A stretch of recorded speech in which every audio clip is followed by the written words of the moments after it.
Hey everybody, it's John and welcome back to the Pixel Expedition. And in case you missed it, Chucklefish partnered with IGN to bring us 25 minutes of brand new gameplay footage of Eastward.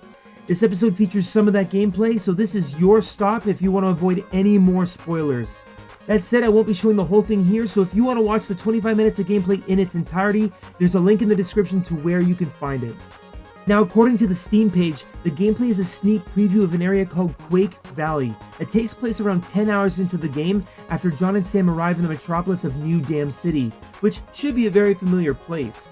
Quake Valley is a trash heap on the outskirts of the city, infested with dangerous monsters, but teeming with hidden treasures, and I'll just say that Eastward is already such an incredibly gorgeous game that even the muck of Quake Valley is hauntingly beautiful that I badly want to explore and experience it for myself. I really wish this was put out as a demo, but I'll take what I can get.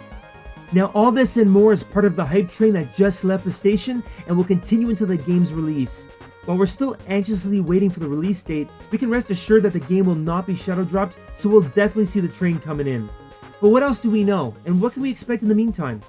Well, over the past several weeks, it seems Eastward has been enduring the 𝘆𝐶𝑖 compliance process and waiting on Nintendo's seal of approval. As part of the process, Eastward now has an official ESRB rating of teen, with a summary as follows. This is an adventure game in which players assume the role of a man guiding a girl through a dangerous city. From a 3/4 overhead perspective, players explore the city, interact with characters, and use a variety of weapons, e.g. frying pan bombs, shotguns, and flamethrowers, to battle fantasy creatures like giant slugs and robots. Battles are frenetic, accompanied by realistic gunfire, explosions, and screen-shaking effects. Some enemies emit small pools of blood when killed.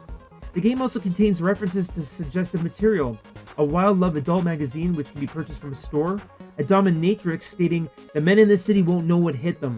Ready your stakes, boys, because tonight the tents will rise." A woman depicted with jiggling breasts, a robot making a masturbatory gesture with his hands. One sequence depicts characters drunk on the floor after drinking all night, and the words a-hole and bitch appear in the game. So it's definitely going to be a more mature experience, which sounds like a lot of fun. Speaking of Nintendo, the price for Eastward has been published on the eShop. As a Canadian, Nintendo lists the game at $28.99, and I think that's an outstanding price for what is reportedly a huge game with approximately 30 hours of gameplay and featuring tons of dialogue.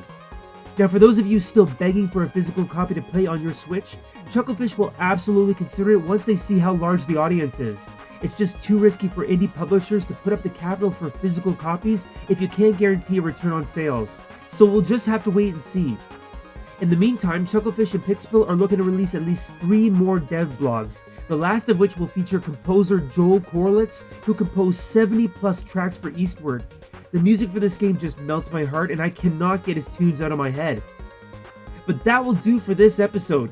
So thank you so much for watching. Please consider leaving a like on this video and subscribing to the channel if you're new.